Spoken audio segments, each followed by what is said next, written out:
Pulau Sumatera didominasi oleh pedesaan yang terdiri dari pegunungan-pegunungan dan terkenal dengan banyaknya persawahan. Di Pulau Sumatera, khususnya Sumatera Utara, didominasi oleh para petani dan peternak, di mana dikarenakan persawahan yang luas menunjang untuk bertani dan pakan ternak untuk peternak. Babi dan kerbau merupakan salah satu hewan khas di Sumatera Utara, di mana hewan ini juga banyak dipelihara oleh masyarakat. Babi dan kerbau khas dikarenakan pakannya yang mudah ditemukan dan merupakan hewan yang digunakan dalam acara pesta suku Batak.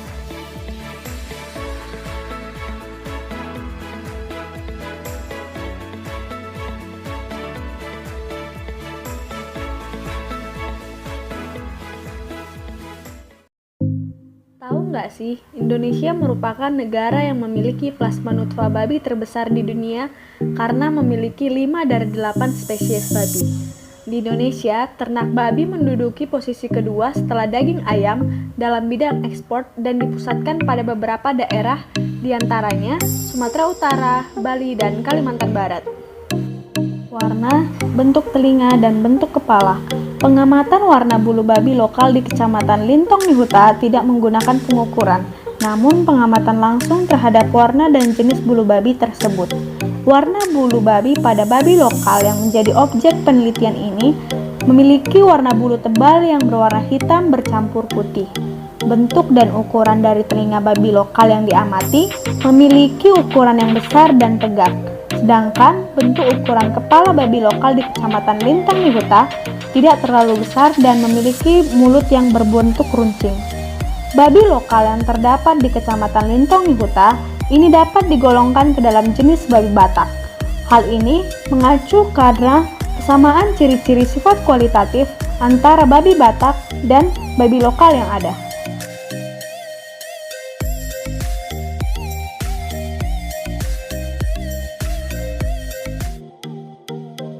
Ada warna hitam polos, coklat, atau bisa juga kombinasi.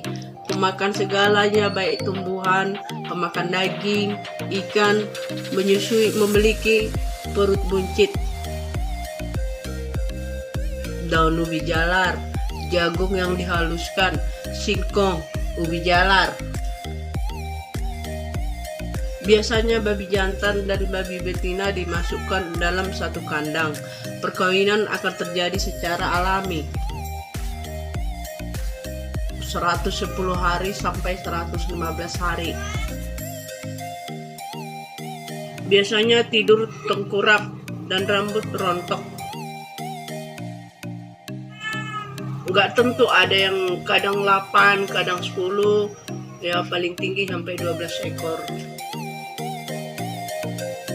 Ada untuk acara pernikahan, acara untuk orang meninggal, acara untuk ada pesta kecil-kecilan, isyaratnya kelahiran anak. Berikut merupakan karakteristik tubuh babi. Untuk babi jantan mempunyai kecepatan pertumbuhan daripada betina karena adanya hormon androgen yang memicu pertumbuhan tulang dan konsumsi pakan yang lebih banyak daripada betina. Perkawinan ini sangat penting diketahui oleh para peternak untuk meningkatkan produktivitas babi.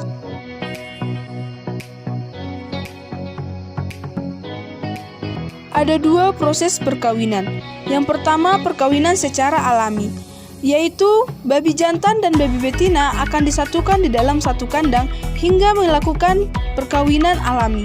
Yang kedua, perkawinan inseminasi buatan dan suntik kawin. Perkawinan ini perlu dilakukan secara hati-hati supaya babi betina mampu menerima sperma daripada babi jantan. Untuk babi betina sendiri, lama mengandung biasanya sekitar 110-115 hari, dan dalam setahun babi betina dapat dikawinkan sebanyak 2 kali.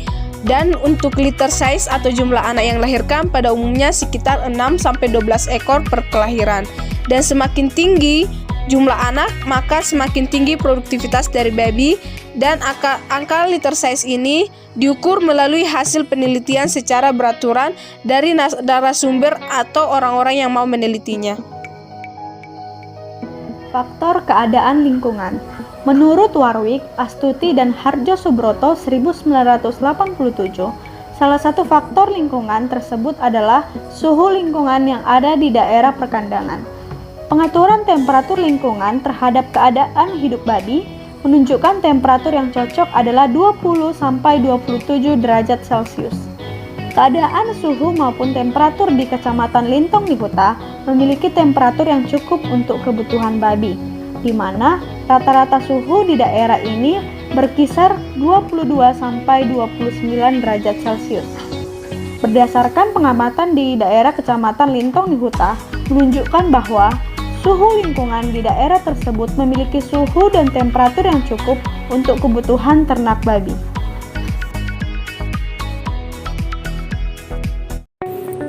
Menurut data pada Badan Pusat Statistik atau BPS, populasi kerbau di Indonesia pada tahun 2009 sampai 2019 ada sebanyak 1.932.927 ekor, di mana pada Provinsi Sumatera Utara populasi kerbau mencapai 156.210 ekor.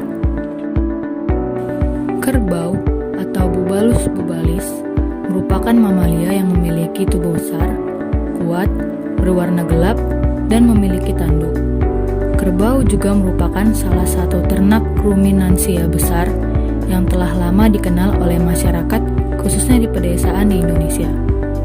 Kerbau biasanya hidup di tempat-tempat yang dekat dengan air.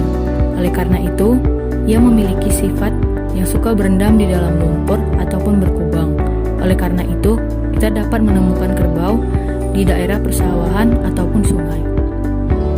Kerbau jantan berukuran jauh lebih besar daripada kerbau betina, dan tanduk kerbau jantan saling bertemu membentuk gumpalan di bagian atas kepalanya yang berfungsi untuk melindunginya dari serangan.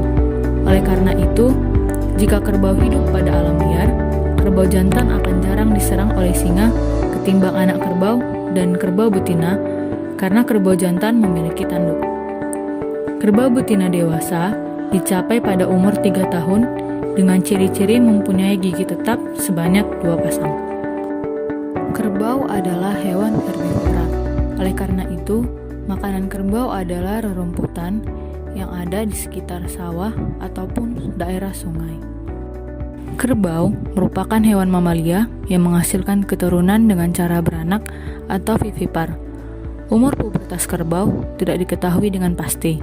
Meskipun demikian, berdasarkan umur kelahiran pertama, yaitu 3-4 tahun, diperkirakan konsepsi atau pembuahan pertama terjadi pada umur 2-3 tahun.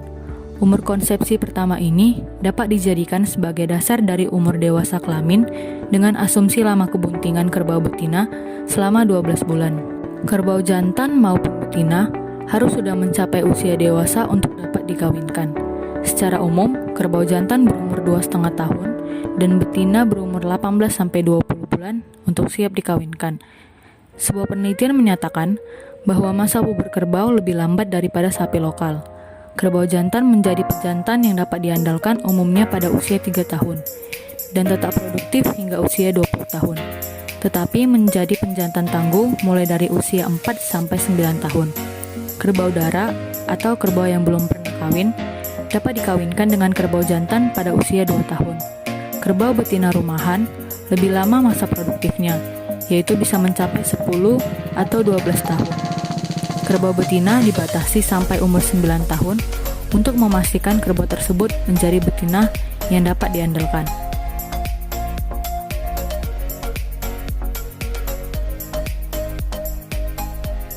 Dia punya kulit yang hitam, sama punya tanduk, punya bulu, warnanya hitam, gemuk dia, punya ekor, ya, punya mata.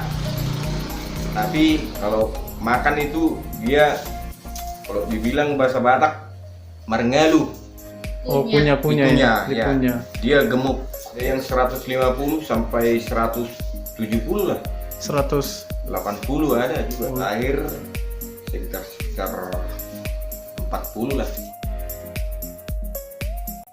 Untuk manis yang dibilang itu apa? Cemar padang-padang kalau bahasa Batak. Sama oma-oma asising. Asising. Asising. berbagai jenis rumput-rumput. Pak? Dedak sama apa itu, sama ubi kayu seperti babi gitu dibikin. Seperti makanan babi ya? Seperti makanan babi. Dia makan rumput pagi-pagi kalau kita tarik dari kandangnya. Setelah kenyang dia tidur. Kalau datang dia misalkan nyamuk, dia harus mandi dia. Tepi sungai sama danau gitu aja sama itu. Kalau udah kenyang kita bawa pulang tidur dia. Siang pun dia tidur kalau udah kenyang. Kalau udah kenyang makan. Kalau udah kenyang dia udah pasti dia tidur. Data hasil wawancara, narasumber tidak mengetahui betul bagaimana dan berapa lama pertumbuhan kerbau dari usia lahir hingga dapat berkembang biak. Hal ini dikarenakan narasumber hanya membeli kerbau dari peternak lain saat kerbau memiliki berat badan sekitar 90 kg. Kemudian narasumber tersebut menyampaikan bahwa untuk memelihara kerbau tersebut hingga kerbau memiliki berat badan sekitar 150-160 kg dibutuhkan lama sekitar 4-5 bulan lamanya. Selain itu, narasumber juga memperkirakan bahwa rata-rata usia kerbau dari lahir hingga dapat berkembang biak adalah sekitar 3-4 tahun. Pada akhirnya kerbau tersebut akan dijual pada orang lain. Hal itu sejalan dengan yang disampaikan menurut Samsuandi Sari Abdullah 2016 dalam jurnalnya yang mengatakan bahwa lama kebuntingan kerbau betina adalah sekitar 310-330 hari atau rata-rata 10-11 bulan. Diperkirakan bahwa waktu yang dibutuhkan oleh induk betina untuk birahi kembali adalah sekitar 4-6 bulan dan rata-rata kerbau betina untuk baru bisa beranak adalah pada usia 3,5 tahun sampai 4 tahun. Kerbau banyak dimanfaatkan manusia untuk menarik gerobak dan bajak. Selain itu dapat juga diambil dagingnya untuk dimakan. Kerbau memiliki keunggulan tersendiri yang sangat bermanfaat bagi petani di pedesaan. Keunggulan kerbau diantaranya dapat bertahan hidup dengan pakan yang terbatas, kualitas maupun kuantitas. Kerbau juga toleran terhadap penyakit atau parasit di daerah tropis lembab, menyebabkan ketahanan hidup kerbau tinggi pada berbagai agroekosistem di Indonesia. Narasumber sebagai pemilik kerbau menyampaikan bahwa tujuan utama untuk memelihara kerbau adalah untuk dijual kepada orang lain yang membutuhkan. Kemudian kerbau tersebut akan digunakan dalam upacara adat, pegelaran budaya, pesta tugu, pernikahan, dan kematian. Lebih lengkapnya Wiradjana 2011 menjelaskan bahwa bagi masyarakat etnik Batak, kerbau digunakan untuk prosesi perkawinan, acara kematian, ornamen rumah adat, seni hias sebagai pelengkap adat dalam pembagian daging atau yang sering disebut dengan jambar bagi para kerabat, binatang untuk perdamaian bagi kelompok-kelompok yang berselisih paham, kurban untuk persembahan, dan nilai ekonomis untuk diperjualbelikan atau untuk status sosial. Kesimpulan dari kelompok kami, eksplorasi babi dan kerbau yang kami lakukan menunjukkan merupakan hewan khas Sumatera Utara karena ditunjang mudahnya menemukan hewan ini. Persawahan dan pegunungan yang terkenal banyak di Sumatera menunjang kehidupan dari babi dan binatang dengan banyaknya pangan yang terdapat di tempat ini. Setelah membandingkan dengan beberapa teori bahwa babi dan kerbau sangat khas di daerah Sumatera Utara, bukan hanya pemeliharaan yang banyak, tapi juga pengkonsumsian dan pemanfaatan hewan ini dalam pegunungan dan persawahan. Saran, penelitian lebih lanjut diperlukan untuk memperoleh data yang lebih lengkap dan data penelitian yang lebih akurat. Kurangnya sumber pembanding juga menjadi kesulitan dalam melakukan penelitian ini. Selain itu, perbaikan genetika pada ternak babi lokal asli di Kecamatan Lintung Nihuta, Sumatera Utara, ini sangat perlu dilakukan untuk menyelamatkan populasi yang semakin sedikit. Allah menciptakan bumi dan segala isinya, mencakup hewan-hewan dengan keanekaragaman dan jumlah yang sangat banyak, yang bahkan sampai sekarang belum semua dari hewan tersebut dapat diekspor oleh manusia. Babi dan kerbau merupakan ciptaan Tuhan yang dekat dengan manusia dan memiliki keunikan dan manfaat yang sangat banyak bagi manusia. Antara lain dapat sebagai bahan makanan dan membantu pekerjaan di sawah. Oleh karena itu, manusia perlu menjaga produktivitas dan kehidupan babi serta kerbau. Babi dan kerbau hanyalah segelintir dari banyaknya hewan di sekitar kita. Semoga kita dapat memiliki kemauan untuk mengeksplor hewan yang ada di sekitar kita, sehingga kita mengetahui kebesaran dan kemahakuasaan Tuhan melalui ciptaannya, sehingga kita semakin beroleh ucapan syukur dan pengetahuan.